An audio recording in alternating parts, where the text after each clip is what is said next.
This is the How to MSP podcast. I'm your host, Andrew Moore. I heard this years ago and it really resonated with me because everything I do, it's how simple can we make it? I'm obsessed with simplicity in everything I do in my entire life. Because as soon as it's really simple and repeatable, it gets done way more accurately. That was Connor Fagan. Connor is the founder and owner of Renada, a UK-based consultancy specializing in Halo PSA implementations and technical optimization for managed services providers. Working with over 300 MSPs and growing, Renada is a premier consultancy regarding MSP optimization. Today, we discuss setting expectations in your MSP, building accountability into your processes, and why AI may not be a magic bullet for your business.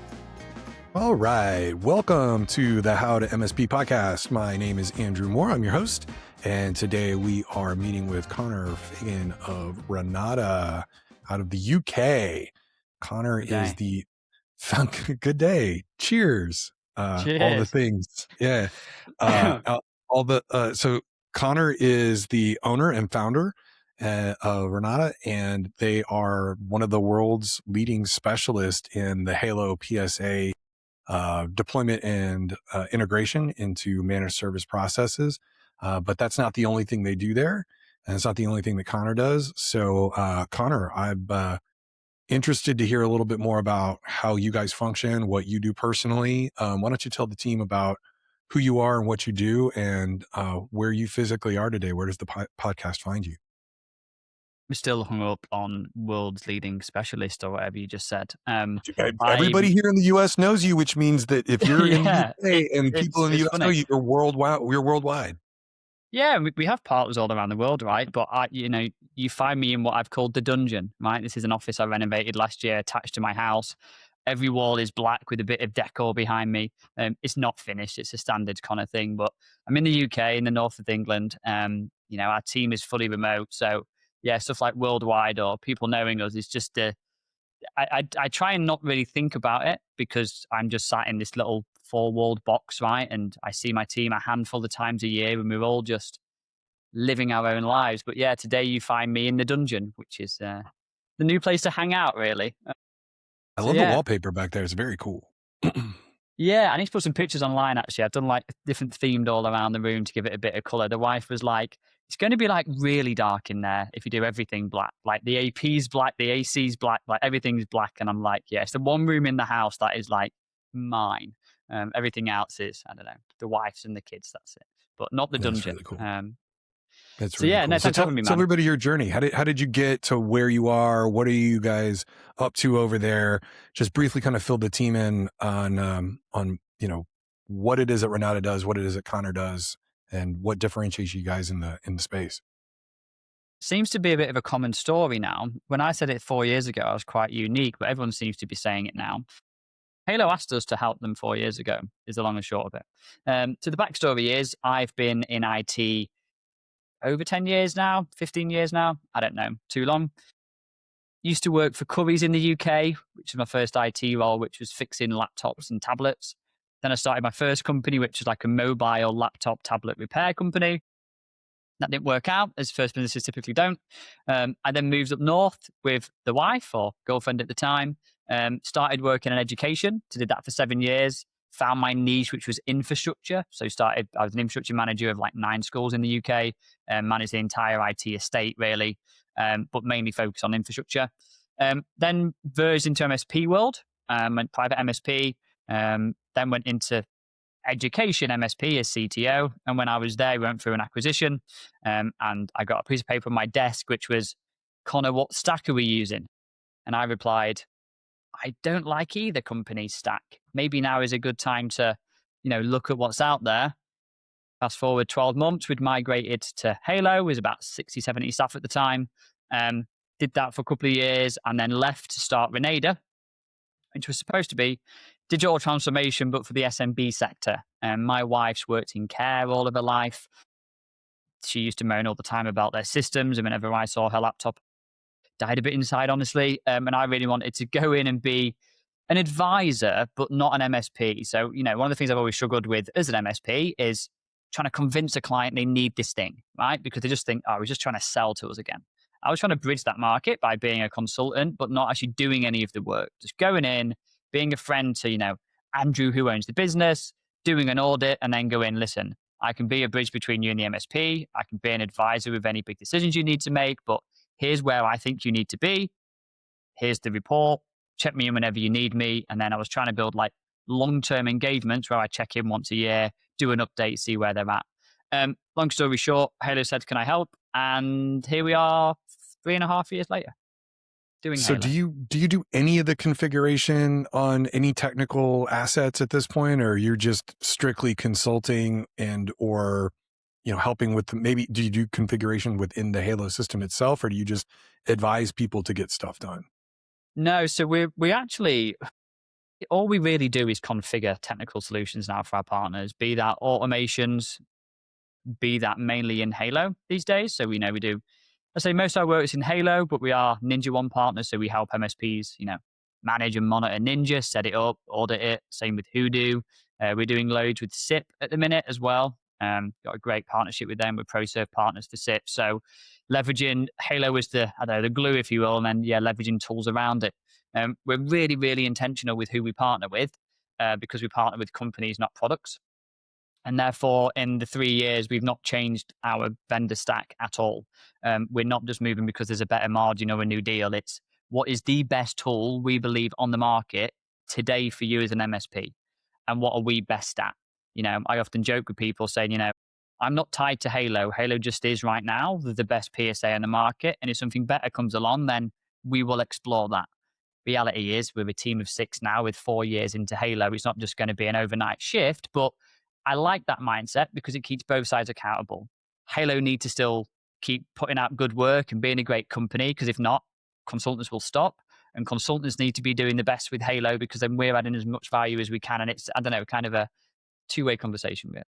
Yeah, no, and I tell all of my clients, and we do work in, whether it's Datto or it's ConnectWise or whatever. But if I started an MSP from scratch today, I'd start it with Halo and Ninja. Like there's just a lot of really great configurable synergies between those two products together and scalability, which I think I'm starting to see kind of a shift in the market as this first tranche of MSP type companies are starting to age out, right? And you're getting, I feel like almost like this new wave of next generation software and solutions for the MSP space, where you've got younger people stepping in that are starting to take over or start MSPs. And it's just, I think that we're going to see a real renaissance over the next like 10 years. And it's not even particularly around AI. It's just the tools are changing. The direction of owners are changing. The buyers are changing, right? Like the people who are buying MSP services they grew up with technology. They understand technology. They have configured things themselves in the past, right? And so I think, what we wanted to talk about today was really focused around how to set the proper expectations within your business for your clients, which I think is a fantastic way to approach where we're going as an industry. And so I'd love to hear your thoughts on, as I've set the table here a little bit, how do you feel like the industry is changing and how you pull that thread through when it comes to making sure you're setting the right expectations within your company for your clients? Like, where do you see things going with that? I think something to add before I go down that rabbit hole is something you said a minute ago, which was you would start an MSP with Halo. Yes. Because I wouldn't. Really? What would you start an MSP with? The cheapest lightweight system that I could start with. And I get asked this all the time because people are like, oh, Connor, if you start an MSP, you'd obviously start with Halo. I'm like, no. The amount of engineering we've put into Halo for our partners and for us over the years would detract from me starting an MSP. And to be fundamentally clear when I say this, I don't think I could start an MSP in this market. Discussion for another day. I don't think I have the skills to do that. But if I was to start an MSP, the tooling would be at the bottom of the barrel. But the reality is Halo as a platform really hones to MSPs that want to refine their process, right? And when we're talking in a minute about expectations, they can really refine expectations, workflows, process within a platform.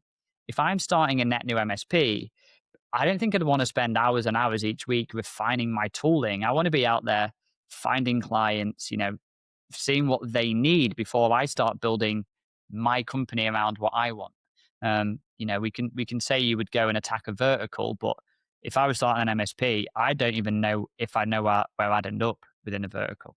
I might target, I don't know, lawyers, for instance, end up, I don't know, getting an in with a big agricultural company, and before you know it, I'm down that rabbit hole. And yeah, so I think for me, Halo is fantastic once you're kind of matured a little bit, once you've had 3 to 4 to 5 years of growing pains to understand what works, what doesn't work. I think, and this is why we've kind of got our ICP now, which kind of is, if there's less than 5 of you in an MSP, and again, it's variable, but depending on how long you've been in the platform or had an MSP, depending on where your journey's at, I don't think Halo's right for everyone, because of the time required to build it and the pain you may not had yet to know what you need.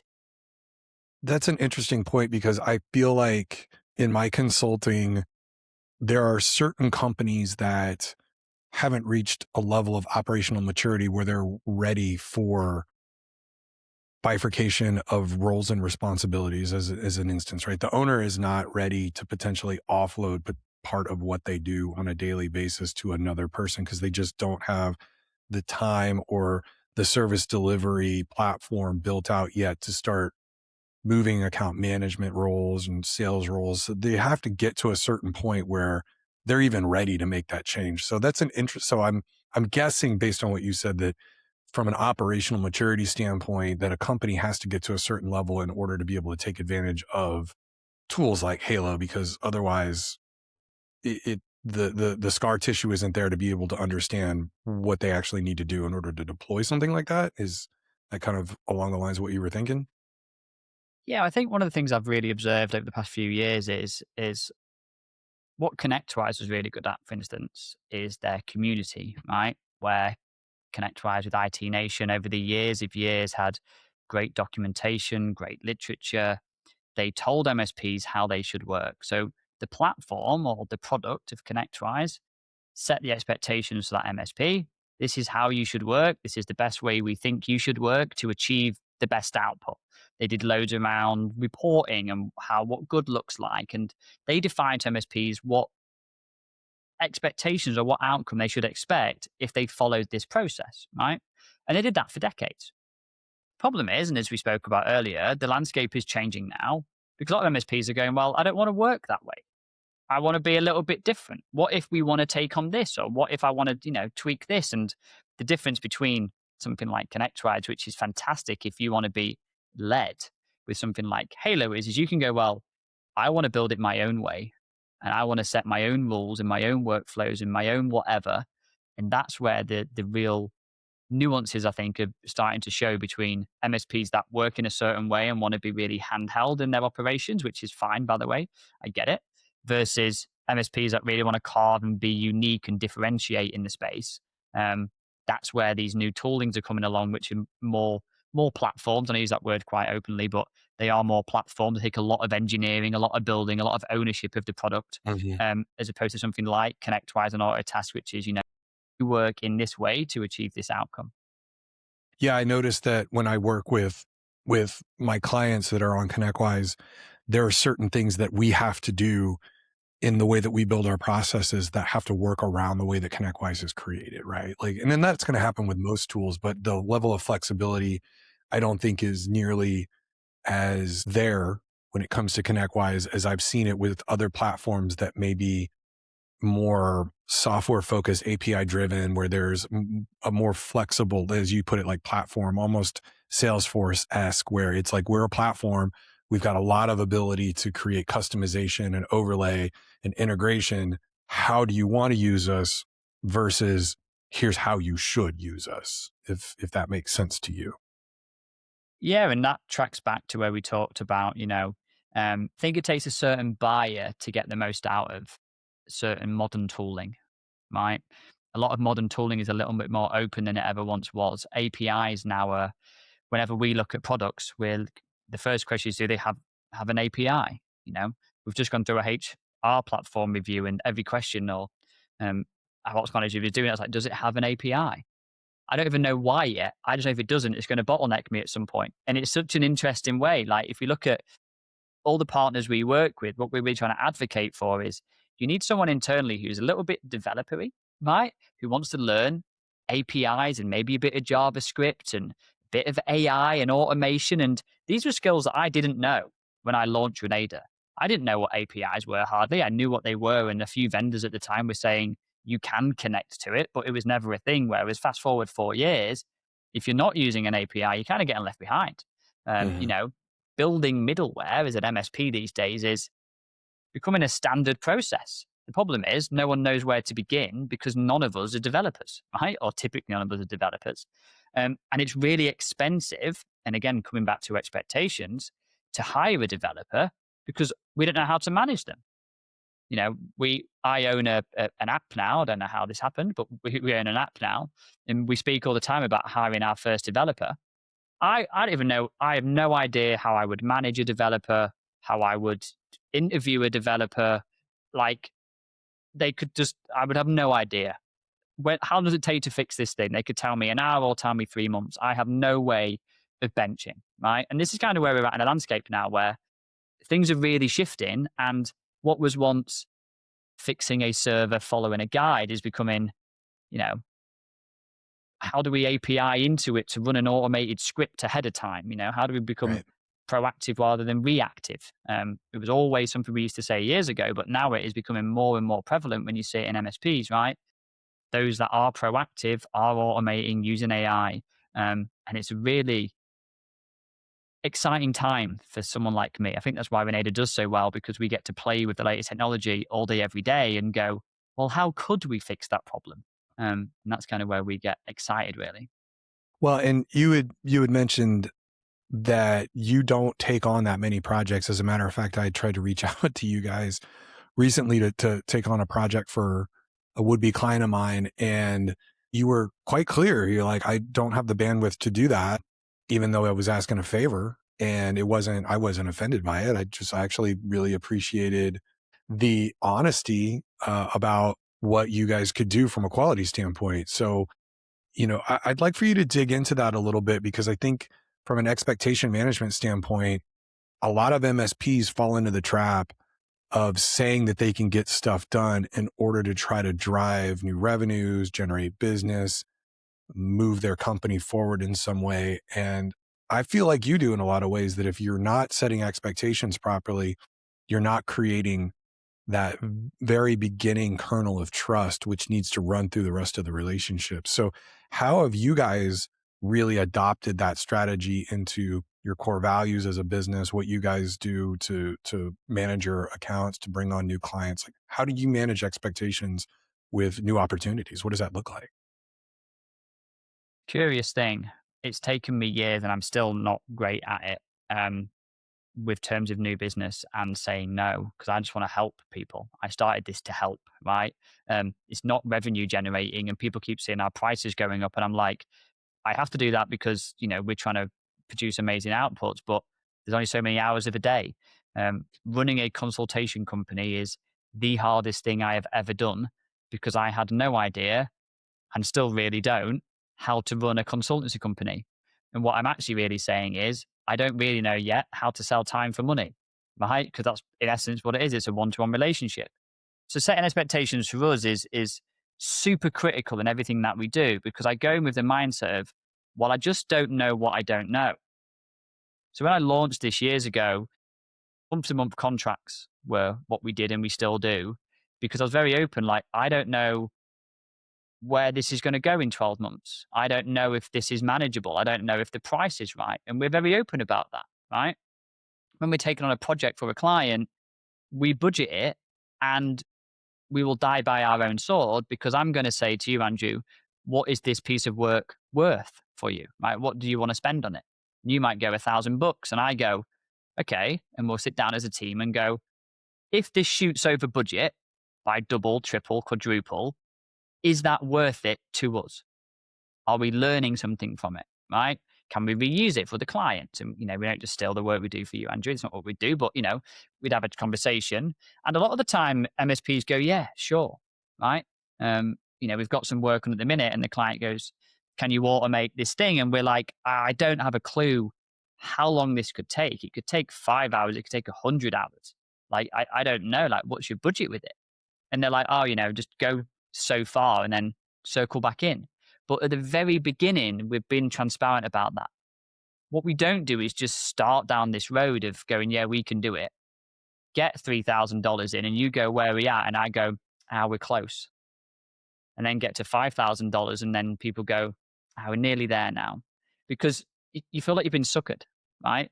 And that's all our engagement with our partners kind of go on that. I said to you at the start of this call, trust is a core value at Renada. And trust is earned, right? You have to earn trust. Our partners invest in us every month by paying us, right? To deliver products or outcomes. And we have to build the trust that we can do that to their budget.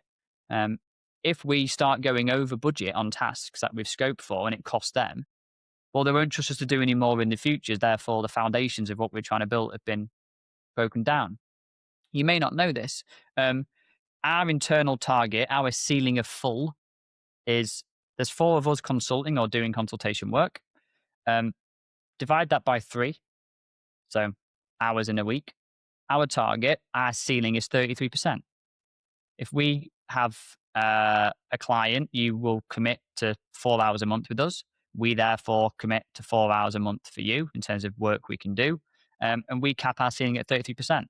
That for us is full, because we may go over on certain tasks. We're still learning. We need time to learn how to do the thing you want. And you shouldn't have to pay us every time we need to learn. So you had talked to me about the ambiguity trap, right? And how you set expectations with your clients and what you recommend to MSPs about setting expectations. What is the ambiguity trap? What does that look like for you when you see it? And how do you steer clear of it? And how do you advise your MSPs to steer clear of it when it comes to how they're managing their internal processes, or they're handling their clients' relationships in regards to how you're getting your system set up to support that? Like, what does that look like? So to kind of spin it, I see the ambiguity trap on the output, right? Like, we're engaged by MSPs to help solve problems technically, right? An example could be, I don't know, Connor, we keep having client servers go offline, right? How do we build alerting for out of hours engineers so we know when they've gone offline, right? I spin it on its head and go, why are they going offline in the first place? Oh, well, we didn't patch them. Why not? Because Andrew forgot to patch it, right? I then, I taught myself out of a lot of work, honestly. It's kind of a problem I have. I want to help. But for me, it's about, I call it looking inwards, right? So whenever there's been a problem in IT that I've dealt with as a manager, right? Because I've managed all my career, basically, I go, what didn't I give my team to solve that before it was a problem, right? Was it training? Was it clear expectations? Was it process? Was it permission, right? Was it ownership? A lot of the time, if you don't give ownership, people think, well, it's not my problem. And very much for me, it's looking inwards and trying to remove any ambiguity. I'm quite black and white as a person. Did you tell this person to check that server on Wednesday? No. Then how would you expect them to know to check that server on Wednesday? Right? Is a super simple thing. So for me, the ambiguity is it surfaces on the output for me, because that's where we get dragged in. There's been a problem, there's been a crisis, there's things not working. How do we fix it? And a lot of the time I have to ask people to look inwards, right? As bad as that may sound. And I'm like, well, how have we got here? So in answer to your question, I think in terms of identifying it, it's always a little bit too late, because something's happened to get there. Yeah, I totally understand where you're coming from. And I think part of the root cause of some of that ambiguity when it comes to managing teams within a small business, I won't particularly say just MSPs, but within Any small company, businesses, right? right, you have people who are special, and those people are entrepreneurs for whatever reason. They are built differently. They are very good at what they do. They are passionate about whether it's helping people, building technology, doing something. I mean, it could be a tailor, it could be whatever.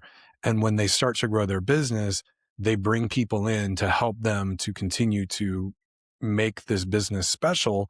And as an example, they'll bring a service manager in and they'll say, well, why didn't you look at those servers? And they were like, I didn't know I was supposed to. And they're like, I can't believe this. I don't know why you're like, and what I've had to continually remind my clients of is your employees aren't you. If you're a manager, if you're an owner, you have to realize that you're wired differently than some of these folks. And that if you're anything other than completely clear with them, it's going to be really hard for them to know what you want. It's rare that you find somebody that thinks like an owner that will work in your business. If you do, you've got a special person, but otherwise you have to really, you don't have to spell it out completely, but pretty much is the way I talk about it. Is like, you don't want to remove their ability to be thoughtful and strategic, but you certainly don't want to leave any room for misinterpretation of what your expected outcomes are.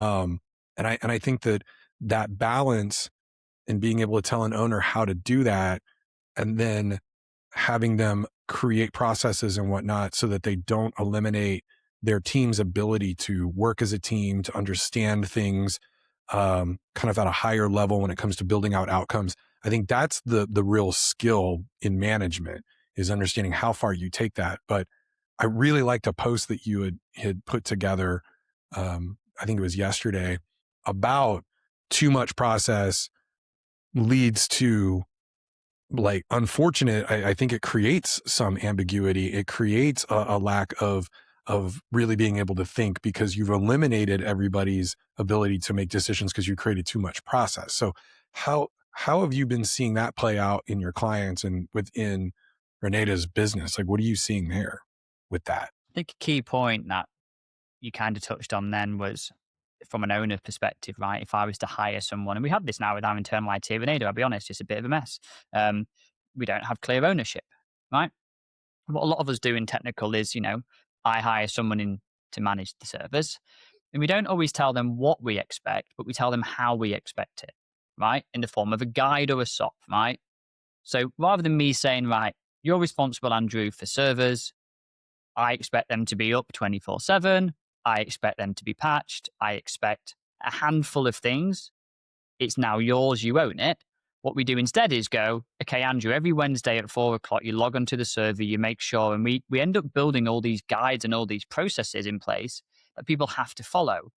The problem you have with that, and the post last night about bureaucracy, was if you follow that guide and it still isn't patched, who's to blame? Because the owner will think it's you because I've given you ownership of the servers, Andrew, but you'll think it's the owner because you didn't say in your guide that if the server's not on, I have to turn it on, right? To be facetious here. I think when you're in, we see this across certain clients we've got, and we're trying to steer it, but when you have so much process, everything that you do is wrapped in process, that becomes a blame game. You didn't put it in the process. You didn't tell me I had to do that if this tangent came about. You remove the ownership layer and the accountability layer because people are just doing what they're told to do. Whereas if you step back a little bit, I think a good leader does this, step back a little bit and set expectations clearly, what good looks like, right? I think this is a fundamental failing that every business does, really, right? What do we expect good to look like? If you give somebody that and say it's yours, you typically, with the right person in the company, and that's a whole debate for another day, but if you've got the right bums on the right seats, you get way better outcomes because of that whole accountability piece. And because you've set clear expectations on what the outcome needs to look like, that person can do their own plans or guides or whatever they need to make sure their inputs are correct to deliver on those outputs. And I know I use them words probably a little bit too often, but for me at Renada, we're doing tasks all day, every day. And the one bit of the business that has spent ages to refine and get perfect is scoping of tasks. Setting those expectations right at the beginning. What are we going to do? What problem are we solving? How long is it going to take? How much time are we spending building versus documenting versus handing back? Because once you know all of that, you can make an informed decision. I could just say it costs you $1,000. But then when something starts to go awry, that's when I think worlds come tumbling down, because there's just a complete lack of A, trust, but B, no one knows where to stand, really. What you say tracks, because I was fortunate enough to go to a leadership conference once where they had some, I believe they were Navy SEALs, the American badass, super soldiers. And one of the training things that they talked about was that they really focused on what the objective of the mission was versus following orders specifically to the letter. And the example they used was there was this group of people that were supposed to go to the top of this building, and they were going to secure the building, right? So that they could then be able to get line of sight on a specific road. That was their objective. So the outcome was get line of sight on that road. And they were told to go to the top of this building. And when they got to the top of the building, they realized that there wasn't enough cover for them. So they knew what the outcome was. So without having to go back and ask for permission, they just went down to another floor, secured that floor where they had cover, and they were able to fulfill the objective. So that was something that we injected into our process systems a lot, which was, let's talk about what we're trying to get accomplished here. We're going to come up with a framework for how we're going to accomplish it. And if you have to deviate from that slightly, that's fine, right? Unless there's something that, you've got these out of bounds areas. Don't do this specifically in order to achieve your goal. Of course. But you do want to make sure that you've got an understanding of what the outcome needs to be and setting that outcome. So to your example, your goal is to make sure that these servers have an uptime of 4 nines, right?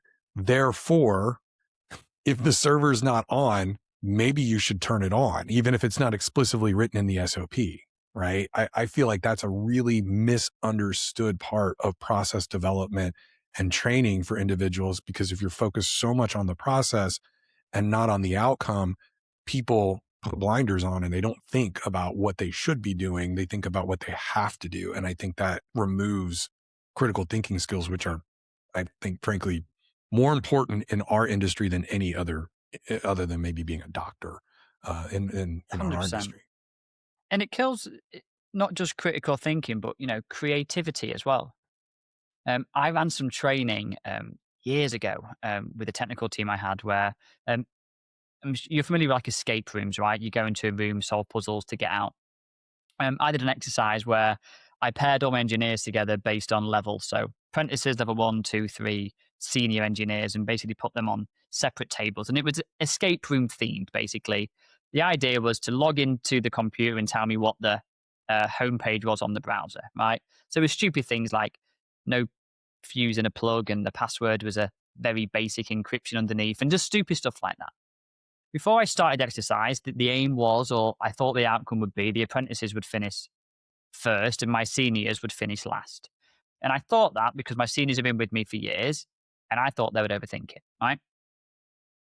Did the entire exercise, and it almost played out perfectly. The apprentices came second, the level 1s actually came first. Seniors didn't even think, because one of the seniors was a good friend of mine at the time. He knew I was into cryptography at the time. He thought this cipher I did was some crazy crypto thing and it wasn't. It was just, I think an up arrow was an uppercase and down was lowercase. Left was like back a letter and right was forward a letter, right? So a B was an A or a C, whatever. It was super simple.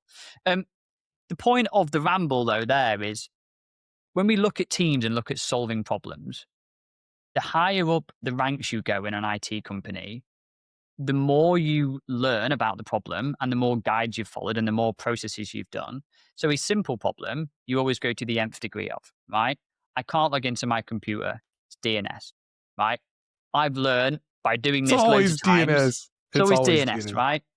And you learn this kind of by, I don't know, almost like you're kind of indoctrinated in a way, right? Because you've been stung so many times down the line that the process could be to check DNS. Whereas someone that comes in fresh, can't log in, well, ask the question, are you typing the right password or is caps lock on? Right? And I think when you're doing tasks and telling people they have to do it in such a certain way, almost the more senior you get or the more times you've done it, you stop looking outside, you follow your blinkers, right? You follow what's directly in front of you. Whereas someone that's new or fresh or hasn't done this will typically ask why a lot more, right? Which is great for certainly creative thinking. And I generally feel that if you are complete blinkers on, that is great for people who you don't want to think about the outcome. If you need to put a door on, right, you need to put hinges in a certain place, that is perfect if the hold is square, right? If it's not square, you need to start thinking about it differently. Following a guide to fit that door is never going to work. Well, what you want to be able to do is create some sort of framework, right? So like there's a difference between my former service director used to tell me that he would tell his team that there's a difference between a process and a framework. And that a process was something that you had to follow specifically, whereas a framework was a general guideline to getting something done. I think that level of nuance can sometimes be lost on an immature organization because we're so driven by knowledge base and SOPs, right? Like we've been basically spoon fed for the last 20 years that you have to write specific processes and outlines for things, these knowledge base articles for things that need to be done. Whereas a knowledge base is like, here is what we know. It's knowledge. Here's what we know. Here's what we think you should be focused on versus I would say the knowledge bases are even more frameworky and open-ended than SOPs, right? So I see the difference. I don't know that there's a good way of solving for those differences because I feel like the one thing that managed service providers try to do that I agree with, but I also feel can be a detriment to them in the long term is we as managed service providers want to create a consistent quality of service over and over and over again so that the end users have a very repeatable experience every time that they work with the service delivery team. And by creating rote processes for everything, then they think that that's the way to get it done, where I think that there is some variance in the way that people solve problems because you're dealing with humans, right? And so I very much see that there's a difference between going to McDonald's and going to a higher end restaurant where you have a waiter who helps to account for variations of the delivery of the outcome in order to drive a better experience. So I think that there's a balance there where you have to figure out how to train people to know what processes have to happen, and then they help smooth and fill in those gaps in order to create a better experience. And I think that's where people are losing their way in the MSP space because they're so focused on these KPIs, these outcomes, like get the door hung, get 50 doors hung, right? But then you've got clients that are coming to you with all different sizes of doors, right? And want one to open one way and one to open another way, and one's got a window and one doesn't. They have all these things that they need to do, and they're still using these KPIs to measure whether or not you got these doors hung. And I think they're using them, as you had mentioned before, they're using them kind of as a whip rather than as a punishment to kind of hold people accountable rather than trying to measure what these outcomes are. I think it's really hard, right? Because, we get asked all the time about like dashboards. Can you build me a good dashboard, Connor? I'm like, I can build your dashboard, sure. But what are we solving with it? Because if I just give you 50 numbers that you've got to make green, what is that talking to, right? A bit like SLAs, right? What does an SLA tell us? Well, it's a window of time, right, that we're going to do something in. It doesn't tell us about quality. It doesn't tell us about happiness of the client. It just says that we ticked a box, right? I'm going to respond within 2 hours. What's the quality of the response though, right? I'm going to solve it within 4 hours. Okay, but I could solve them all in 4 hours and they all get reopened again. But if we're looking at this metric, which is resolution versus, CSAT or quality or reopen count, which is more important, we're not addressing the problems that exist in front of us, is the long and short of it. A bit like that crappy, really, a door analogy. Once we give people these processes to follow that are really linear, as soon as we have to divert from them, depending on who you are as a person and depending on what the recourse is, right? If you normally get chastised for not following the process literally, then you don't want to go off piste a little bit because I'm not allowed, or last time I did that, I got shouted at. So then you end up pushing it back or escalating it, and you end up with the post last night, the whole bureaucracy post, right? Where if you put in too much process in and people are blaming each other because of the process, you can get a real hostile work environment, a really poor culture, because we are not setting expectations correctly on the outcome, but setting expectations on the input in this side, saying you must only do what I tell you to do, out, you're doing it wrong, which I don't think helps anything really. So my question to you is, how do you make that balance? What is the balance that you strike when it comes to setting expectations and generating outcomes and balancing what those outcomes are against the processes for the inputs? Because I know that that's going to come up. People are going to say, well, listen, I love what you have to say, Connor. Very academic. How do I apply that? What does that look like in my business? What does that look like if I'm configuring my PSA? What does that look like when I'm developing processes inside of Hoodoo or whatever it is I use? How do you explain that to your clients? What do you tell them? What's the advice? So multiple things really. So I love processes when something is repeatable. And I don't just mean kind of repeatable, I mean repeatable. Onboarding a user is a very repeatable process. We have to go through the same hoops, do the same things every single time. There might be some variance in job title or, mold, but it's exactly the same thing.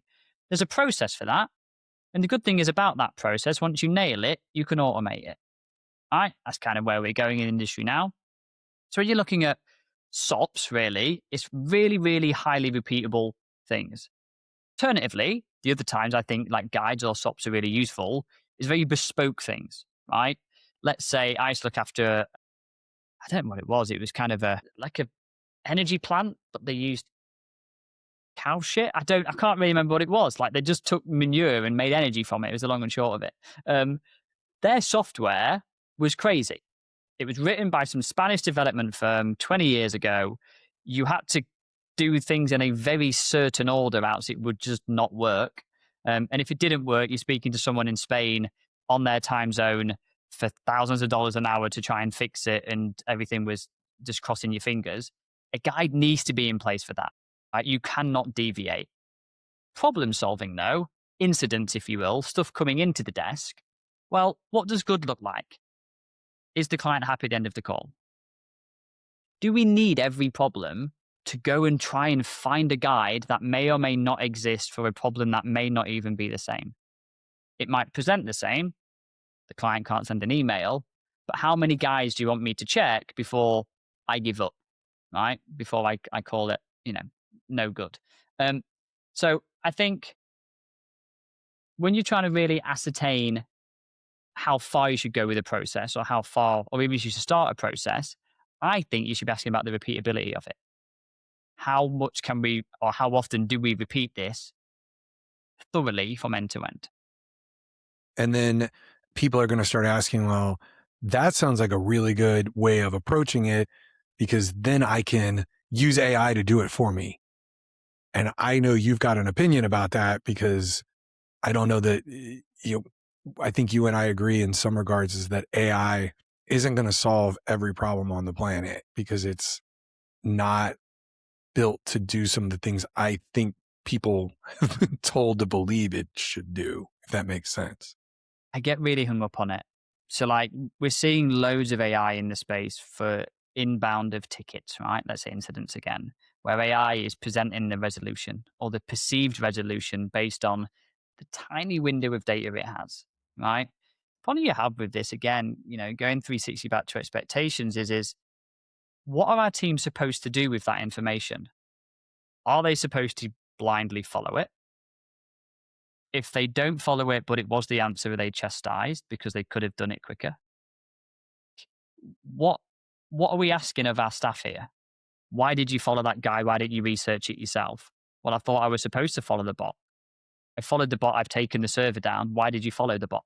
Like, I feel like you're adding such ambiguity to like what they're supposed to do because it's presented with a perceived solution, right? This is my concern with it. We don't really put this in place for anyone because I don't quite understand how to deliver it without causing damage. what is it, just a helping hand, is it? Like, I don't know. Like, you could argue, well, they could go to Google and make the same mistakes, but when you go to Google, you're asking the questions to try and find the answers to something you need to know, whereas AI is giving you what it thinks the answers are to questions that might not even be in front of you.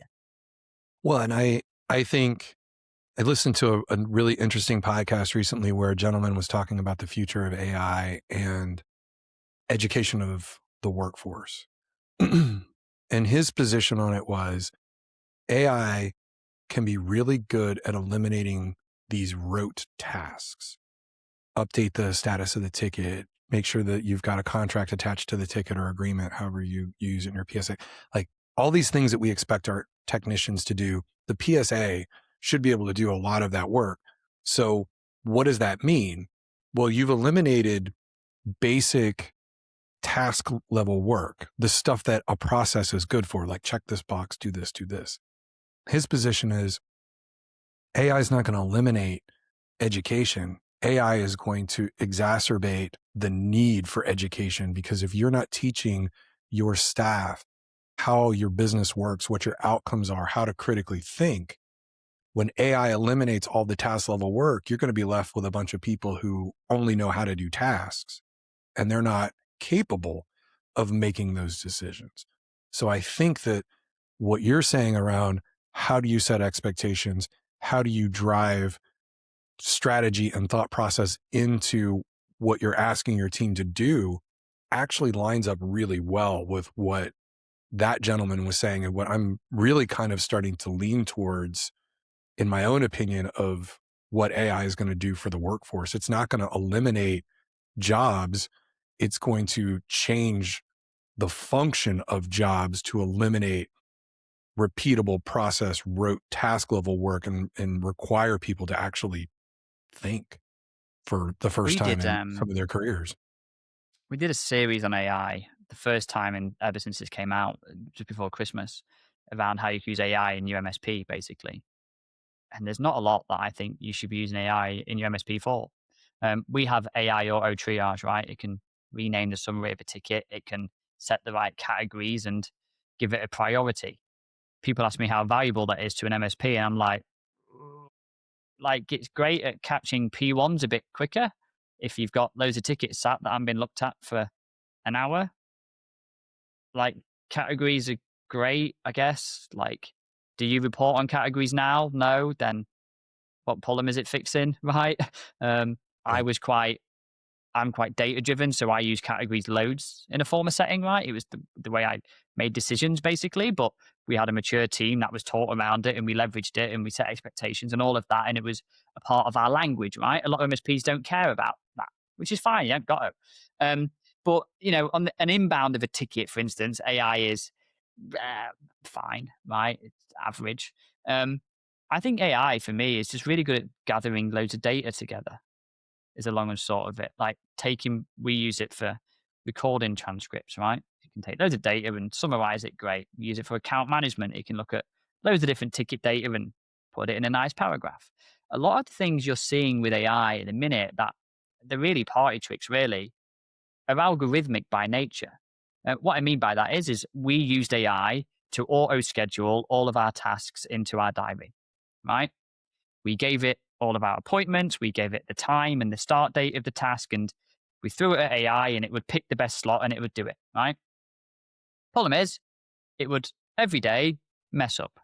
It would put it over another task. It didn't consider you had a lunch break there, and it was failing over and over again. We rewrote it fully with JavaScript, and it has been flawless ever since. Because it's very simple. When can we do it is a fixed parameter. How long does it take is a fixed parameter. They're all fixed inputs. Therefore, we don't need AI to tell us when to do it because we already actually know this. AI is great for POCing, right? Without trying that with AI, we probably never would have got here because we don't know JavaScript, and AI helped us to write, I'm going to say some of it, all of it. Let's be realistic here, right? Who are we kidding? Like AI is great for that, but I think, and I say this all the time on various podcasts and chats with people, is what makes a good MSP, right? The service we provide to our clients. I've never had a client in any sector go, be really good, Connor. When I ring you up, I got an AI voice assistant and I could spend 15 minutes arguing with that before I could speak to you. No one's ever requested that, right? No one wants that. It's great to fix certain problems, like booking a flight. If you want to change a flight, I don't need to wait on hold for half an hour to speak to Dave. If I could do it via a phone assistant, fantastic. If I could securely reset a password via it, whole other debate for another day, fantastic. Certain things it is quite good for, if you can trust it, right? Which is a whole, again, another debate. But I think, yeah, what are we trying to solve? Right? I always come back to this, like, what problem are we trying to fix? And this is why I think this topic today around expectations is so hot for me at the minute, because I'm all the time getting dragged into conversations where if we just looked at what the problem was and actually set better expectations at the beginning, we'd have way better outputs nearly all the time. That's without using AI or any other fancy tooling. Just simple human conversations and simple clarity can solve a lot of problems we have not in our industry, just in life, honestly. If in so many walks of life, if they just set better expectations, you'd be so happier, right? You order a takeaway and say it's going to be half an hour. If they told you it was going to be an hour and it came a little bit earlier, you're way happier with that because they set better expectations. It's not unique to our sector. It's just a recurrent problem that if we spend a little bit more time at the beginning, could massively help us all down the line. Or at least that's what I feel. No, I agree with you 100% because I believe that trust is the key to success for any service business, whether that's restaurant hospitality or whether that's managed IT services. If you set expectations through your marketing and then you fulfill those through your sales process, setting additional expectations that are fulfilled by the operations team is managing expectations through their account management. And you just create this perpetual opportunity to generate goodwill with a group of people to help them achieve their goals. That's the most important part of what we do. We are, MSPs, TSPs, whatever you want to call us. Service is the middle name, the middle word in every one of those names. So I agree with you 100%. I think the challenge that a lot of people have when it comes to providing service, to kind of take it all the way back to expectations and why they're important and why it's a challenge, is I feel like there's just a lack of wanting to say no. People are just really wanting to make the client or the other person, their teammate, whatever, they just want to make them happy because that's why they got into this. They got into it to help. And I think that's the challenge of knowing to say, when I set expectations, it actually benefits both of us and it makes us both feel better rather than just us saying yes. And I think that's where MSPs really struggle, is where do they start? Where do they begin the process of trying to set expectations? Where do you see MSPs really needing to set those expectations when you're in Halo or you're working with them on some sort of a process development project? Where do you see the need to really dig in and say, man, I wish y'all had just started setting expectations here? Where does that typically happen when you're working with companies? I think it's with their own internal team. I think it's with the staff you've got. The stuff you already got employed, right? The people around you.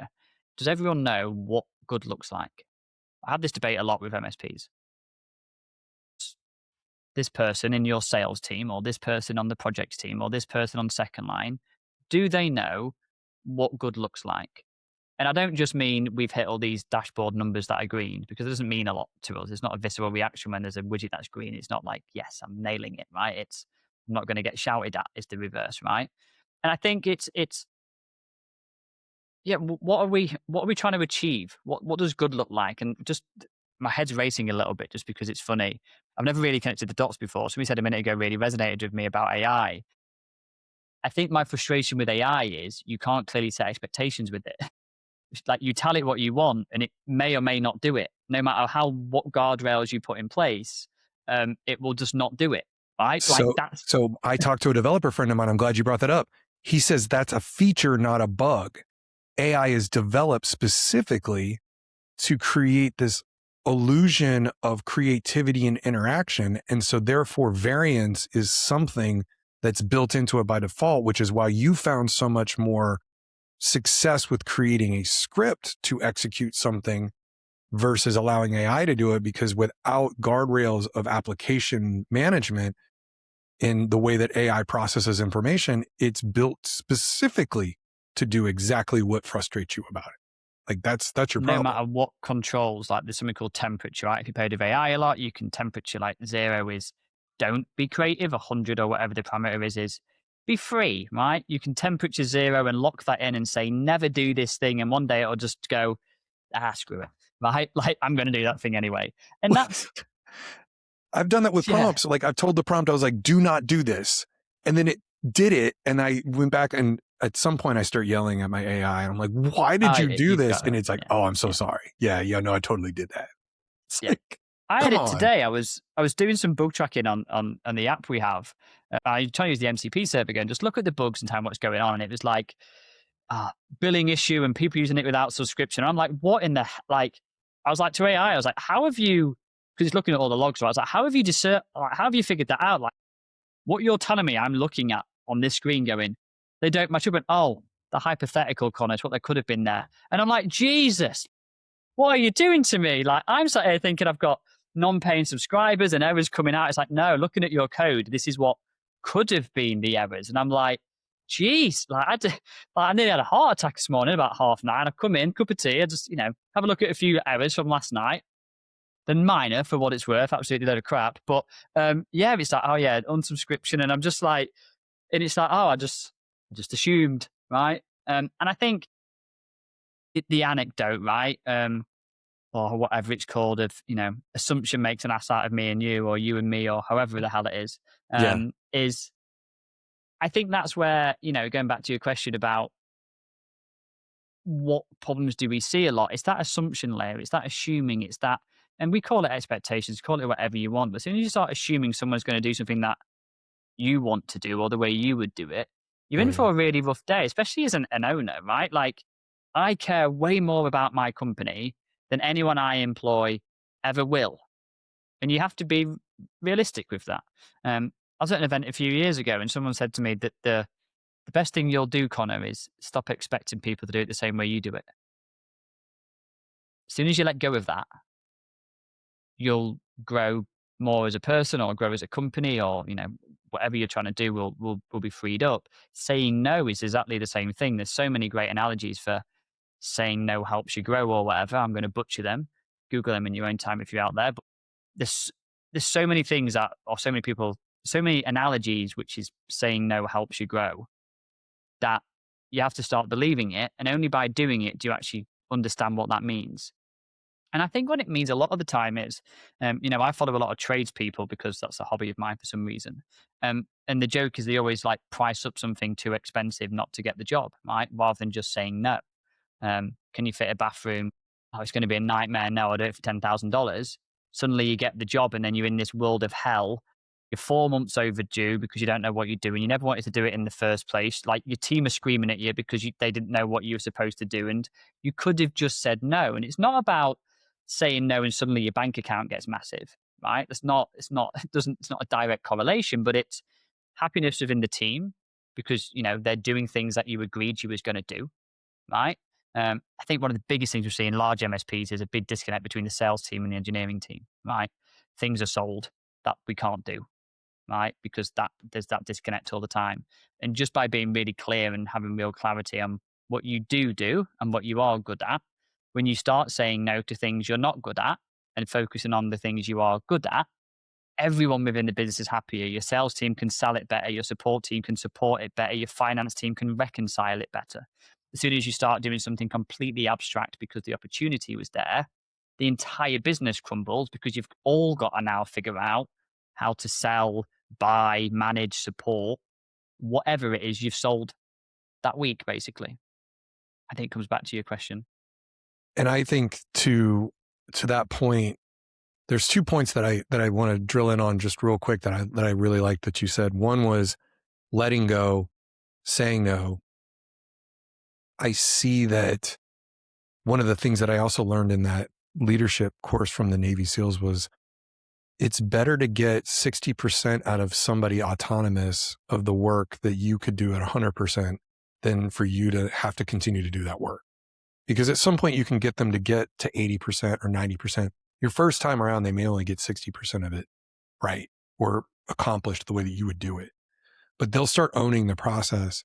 And that's how you start building a team around you, and you start creating opportunities for people to learn and grow. So you have to be able to say, that person's never going to be as good as me at doing that one thing in that one way, but they'll get there if that's what they're focused on and not me trying to do it and do 16 different things at the same time as well. So that's a really important aspect of what I think you just said, of being able to let go. I think that's the that's irony is the way you think you do it probably isn't the best way either. That's a true point. And I think that I don't know if that was in the article that you posted, but I think it was something else that I read recently said, when a company has an owner or a leader and they are the best at what they do within that business, that scales up to about 100 people. This was their hypothesis. If that person is still the best person at everything in that business at 100 people, they'll never get over 100 people. They have to have people that are underneath them that are better than them at sales or better than them at operations management.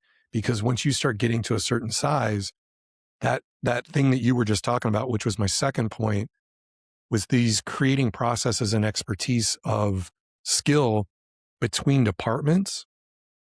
That's where I see the most trouble with an MSP. What we start to see is you can be really good as a smaller MSP, but when you have departments and then you have to span work between departments, now that you've created a sales group and an operations group, where that issue that you get between the two teams is because there's not a clear understanding of a process that has to happen in order for sales to do something that operations can fulfill. So you get this thing that I call pig tossing, which is you take this big gross thing and you throw it over the fence and hope the other person can catch it. I think that's, in my opinion, where processes become really important. I think that interdepartmental communication, interdepartmental work, I think is the key to where you should maybe start looking at putting processes versus creating frameworks within departments so people can think autonomously. But if you have to move that work between different groups, I think that's where maybe a process might be better served. Really interesting then, some actual Connor advice, I think, here. When you're doing that exercise and you start asking those questions, you need to make sure you're asking what MVP is, or what the smallest barrier is, or the smallest thing you can do to achieve that, right? An example being, if a client needs a new laptop and the sales team need to buy a laptop, what is the minimum amount of information the sales team need to deliver on that? Is it just rough budget and timescale? Is it rough budget vendor and timescale? A lot of the time we see, because we're an industry built around guides and FAQs and SOPs and all of this, we go, okay, well, the technician then must provide the RAM, the CPU, the operating system, the due date, the budget, the 54 things. Then you bottleneck the business because the inputs on the technician, which have never really been employed to do sales, now have to think about every single tangential variable to be able to get the sale to the sales team. So what happens is they either don't do it or it sits with them for a week.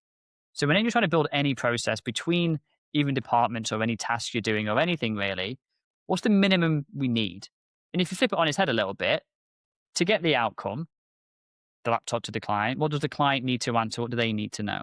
So I think when you're starting any process, and I'm a big believer of, it's an American acronym actually, keep it stupid simple, is it? Or keep it simple stupid? Keep it simple, yeah, keep it simple stupid. Keep it simple stupid. I learned this, clearly not very well, but I heard this years ago and it really resonated with me because everything I do, it's how simple can we make it? I'm obsessed with simplicity in everything I do in my entire life, because as soon as it's really simple and repeatable, it gets done way more accurately. As soon as something's really abstract and really complex and really complicated, there's bound to be loads of errors, it's bound to cause friction, it's bound to cause frustrations. And the end goal could just be a laptop for $500 and, people lost their minds for 2 days over it. And I think the companies that again, going back to the very beginning of this call, transition into Halo, they're going, how clean, how easy, how simple can we make our business? What are we doing? Monitoring security, monitoring patching, helping clients. Let's focus on that and do it really well and really easy. So we can divert more energy into, I don't know, AI or automation or whatever the other fun stuff we want to learn is. Well, and I like what you said about, that specific example for a laptop. I see it when I look at processes, I've really become accustomed to looking at things from theory of constraint, which is work in, work out. Where are the bottlenecks? Bottlenecks being a requirement for a system. There will always be them, right? They will always exist. So where do we want to put the bottleneck? And so when you look at a process like that, when you talk about simplifying it, you have this issue where a technician has to figure out, what does this client need in order to achieve this outcome of purchasing this laptop? And I have 15 different decisions that I have to make, versus taking that decision point, which is your bottleneck, and moving it to another part of the process. So what we would recommend to our clients was, you sit down and you go to the client and you said, we've got 2 laptops.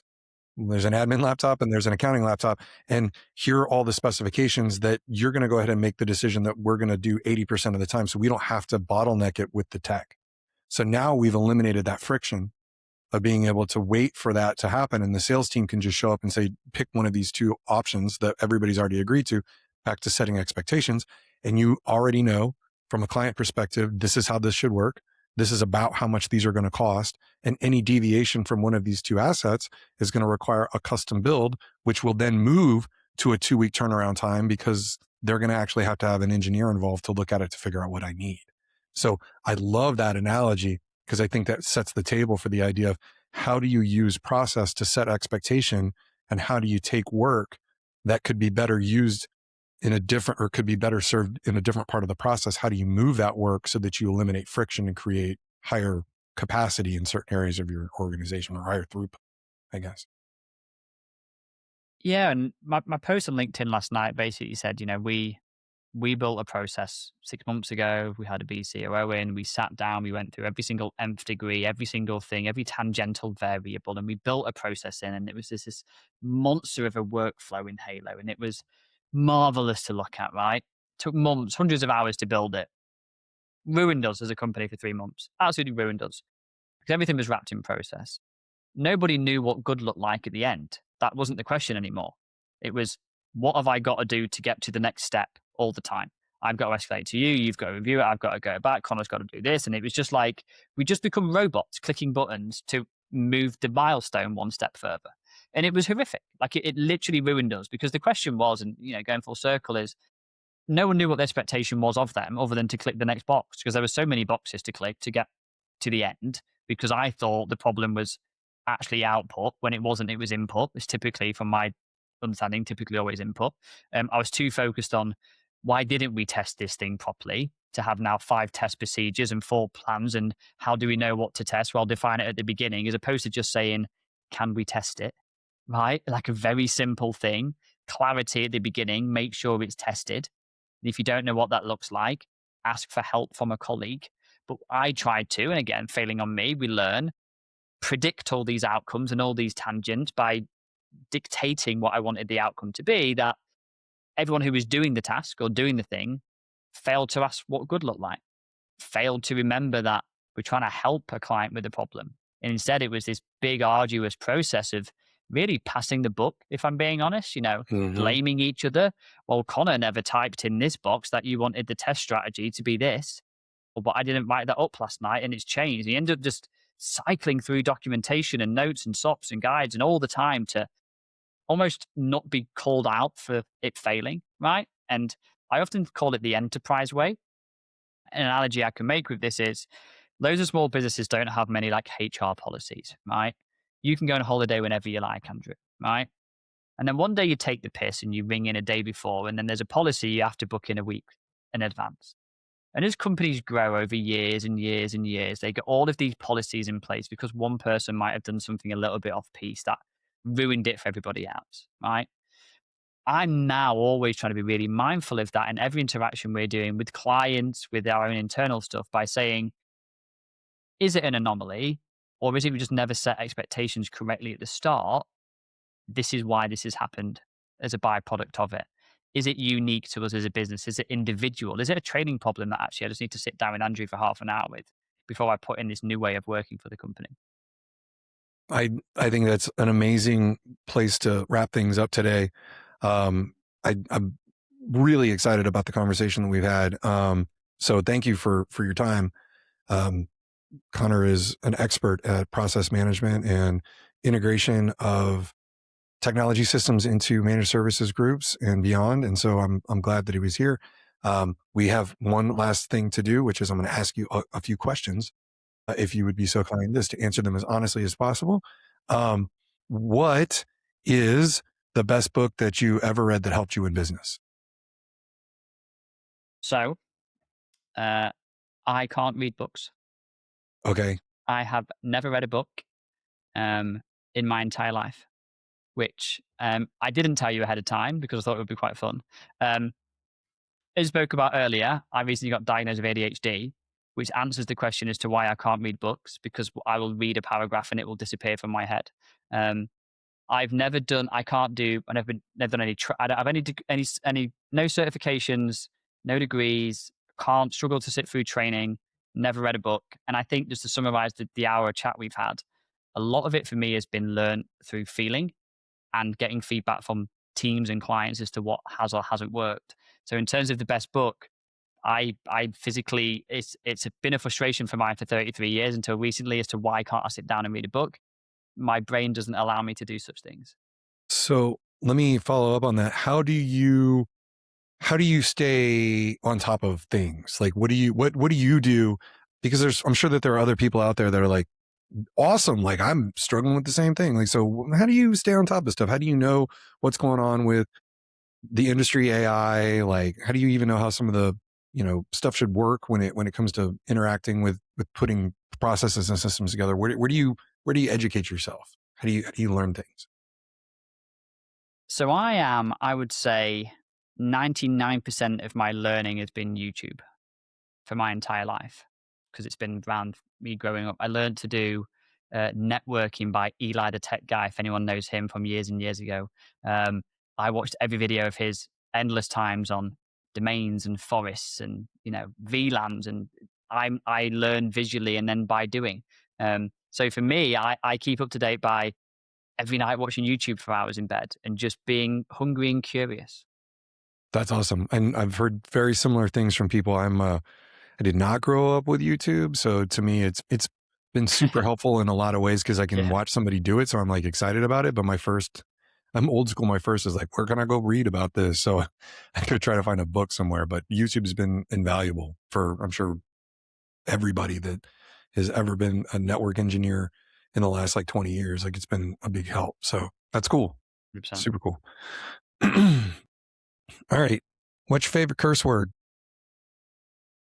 Yeah. So I like curse words that can be used interchangeably for things that are good or bad. Okay. So I don't even want to say my, okay. And it's the C word, and I'm not going to mention it. I'm not going to drop the C word. It's a heavy word, right? For me, if you say it with intention, it's a really powerful word. No ambiguity with it. There you go. Set expectations. When you use the C word, you know exactly where you stand with it. And that's why I like it. It's that it always gets a visceral reaction, no matter who you use it on, no matter what time of day it is. Is there, I'm going off script, but I want to ask you because I don't often get a chance to interview someone from another country. So is there which wouldn't be super, because I know that some might be, that wouldn't be like super offensive. Is there a word that you use in the UK, like bullocks, or is there something that you guys use that you're just like, this is my favorite, like local colloquialism, like kind of catch all for a curse word? Is there one that you like there that you'll kind of use more often? I got one for you. Yeah. I don't know if you guys would use it or not. So we use like Bellend as a very common term. No, I don't know what that is. So you are a Bellend, can refer to as like dickhead, right? But yeah, Bellend, there you go. You would hear that a lot in the UK if you're getting swore at. I wouldn't use it in a fun way. Maybe you would. But yeah. All right. Learned something today. I'll hear you using it now. Yeah. It's gonna be built into my vocabulary. Mm. Who's your favorite band or musical artist, and why? What do you like? My favorite band's a band called Shikari. I've grown up with them as like the 2000s rock punk emo type phase. I've listened to them for 15 years plus now. I was almost going to name my son after them, but I turned out not to have a son and had a daughter instead, so we had to pivot. We were convinced my second child was going to be a boy, but a girl popped out. We didn't find out; it was a surprise. We just mentally got it was going to be a boy. I was going to name him after the lead singer, but we didn't. We had a girl, so she's called Renee. So yeah, Bank with Shikari. I like the band just because they're diverse. They've changed genre throughout the years, a bit like what we have to do in our sector, right? We have to be nimble. We've got to be quick on our feet. We've got to be on our toes. As you mature, you change the way you run your business or what you care about or what your values are, right? They shift with age. And that band, I think, for me, has just grown up with me and have shifted and changed, not to fit the mainstream. They're not a mainstream pop band, but they're just, I don't know, they're just fantastic. So you said they're like kind of rock punk, like are they like Paramore? Like where do they fit into, like where would they fit in, like on the, like what would be more an equivalent kind of big name artist that people might realize, like know that would be equivalent to them? I don't know where they would position these days, if I'm being honest. Yeah, similar to that Paramore era. They were definitely about that Paramore era. There's kind of like rock heavy Yeah, scream. you're like rock emo, and I was like Paramore, like kind of more like. Yeah, I saw them yeah, live. They were really good. They put on a great show. If you into that. Yeah, they were at the same festivals as them, basically. Okay. A little bit more edgy, I guess. But Nice. Yeah. I mean, I love punk music, so I'll have to check them out. Check them out. I'll link you afterwards. Love it. Yeah, I need it because I'm gonna put it in the show notes. So definitely send me a link. What's the worst sales call? And you don't have to name names. What's the worst sales call, client meeting, personnel meeting? What's the worst experience you had dealing with somebody at work? Like, what is it? I've only had one. Okay. Which might sound crazy, right? Again, on topic today, my pricing's on my website. You know what you're paying for. My funnel is YouTube first. You know what you're getting. If you get through price and liking me, you know what the call's going to be about, right? Again, I hate ambiguity. You kind of probably got this from this call. I hate the unknown. Kind of goes in my anxiety. So I had a sales call once and it was passed across to me and I didn't know the person and I said, no, I'm not interested, right? Because this is why I hate referrals as well, because they don't know me at this point. So I have to sell who I am as opposed to with my funnel, I'm just finding out what problem I can fix for you. So I got a sale passed across to me. Started the call with standard Connor, right? Forgetting he doesn't know who I am by any stretch, which might seem really arrogant, but that's just, most people have spent 20, 30 hours watching me on YouTube or listening to my shit on LinkedIn, right? So like you kind of, you know what you're getting. And we're just saying to him, this is what we do. And he was like, I want to do it on my own. And I'm like, well, I run a consultancy company, so I won't do that. And basically the guy just shot the call down. And basically said I'd completely put him off the product. He was never going to buy it again now. It was the worst call he's ever had. And just went in on me basically for 10 minutes. I ended the call with him, cancelled my entire day because he just completely threw me. Rang actually head of EMEA Ninja Sales, a guy called David at the time, good friend of mine, and rang him and was like, because he works in sales, I was like, how the fuck do you deal with this? Like, I can't do this, right? I don't know, I just want to help people, right? And I was just trying to be honest and like, buying this product is really hard. It's going to take a lot of hours, but that's where we come in to help. So you don't have to waste all your time. It's like, you've insulted me. I know how to do IT, and you just didn't get me, right? And basically, what David said was, you don't know what has happened in their day leading up to that conversation with you. Their dog could have died, something bad could have happened, their partner could have left them, and you was just an easy avenue to vent. And you can't let it get you. Touch wood, it's never happened since. It won't happen again because I'm a bit more aware of understanding people don't know me, which again sounds really arrogant. It's not how it sounds. Yeah, that was just the biggest shock to me. Like the guy hated me, and it was a shame because I just wanted to help. Right? Like I don't, we turn business away. I'm not trying to like power sell or aggressively lock people in. I'm just trying to just help with the problem if you've got it. So yeah, that sucked. Did that ruined my entire day? But we learned from it. As long as you've learned from it, like I think a lot of people will just be like, people are assholes. And so, that guy was just an asshole. But I think it's one of those things where that's some of the best advice I think I've ever heard a partner give another partner, which is, hey man, sometimes people are just having a bad day and you got the shit end of the stick, and I'm sorry. But because some of it, that's true. I've actually had situations where things didn't go well and there was some back and forth. And then someone called me a couple of days later and they're like, hey man, like, I'm sorry. Like this was what was going on with me. I was like, oh yeah, or I was dealing with somebody at a client and they came in on me and I escalated to the owner of that business. And I was like, I'm not going to be okay with this person talking to me or my team like this. And they were like, listen, this person's wife just got diagnosed with cancer, or, their kid was in a terrible accident. And you're just like, oh, I mean, it doesn't necessarily make it right, but it also helps you to understand that it's not always personal and people aren't always you don't lose faith in humanity as much. You just kind of realize everybody's got their own stuff going on. Well, it's a great summary to this call, right? And it all comes back to expectations. If you're really clear up front with your expectations, then I think you'll have a much happier life, right? In that situation where I've seen MSPs where their engineers are getting abused by end users, basically. And I'm like, there is no way I would ever allow that at Renada. I would be in there on a call within minutes. And my team know that. So my team are trusted in that. They expect me to handle that. So yeah, I think it's people can be shit, right? I can be shit. I wake up grumpy some days and I'm not the best me, right? That happens. And I think, being aware of that is helpful. I see a lot of LinkedIn posts about people emailing and swearing at people. I'm just like, yeah, I could get it though. Like something like 94 sales emails. It's really frustrating, right? It's how you take it is, offense is taken, not given, right? A lot of the time, but you can certainly imply it. And I think that sales call with me, I think he wanted to make me cry. Certainly is what it felt like anyway. So yeah, it's a tough one.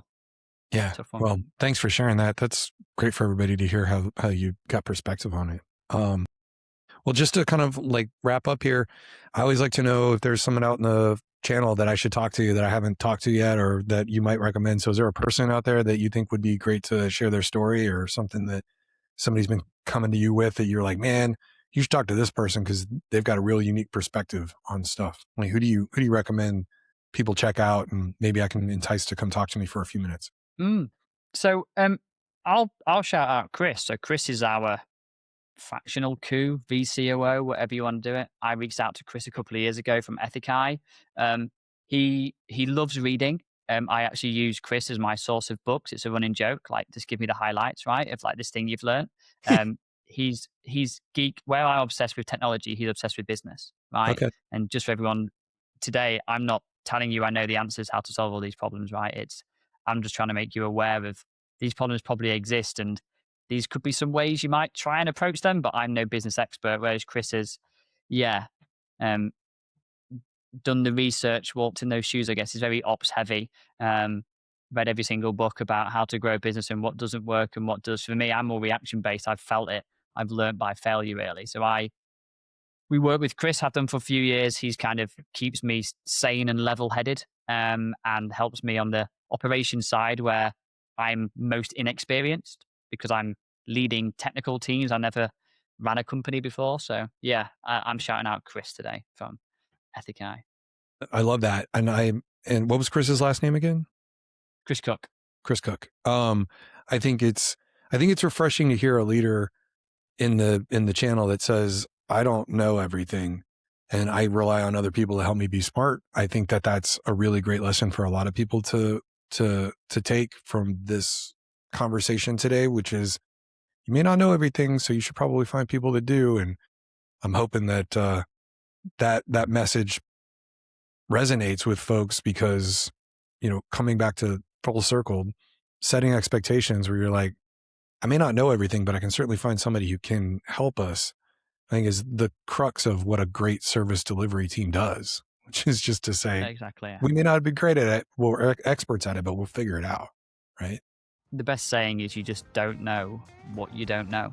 I use it all the time. I overuse it really, but it's true. And everything I do, I'm almost quizzing myself of what don't I know about this, right? Where am I going to get stuck and what's going to trip me up? And then that's where I go and seek help or ask my team, or, I say we all grow or fall together at Renada.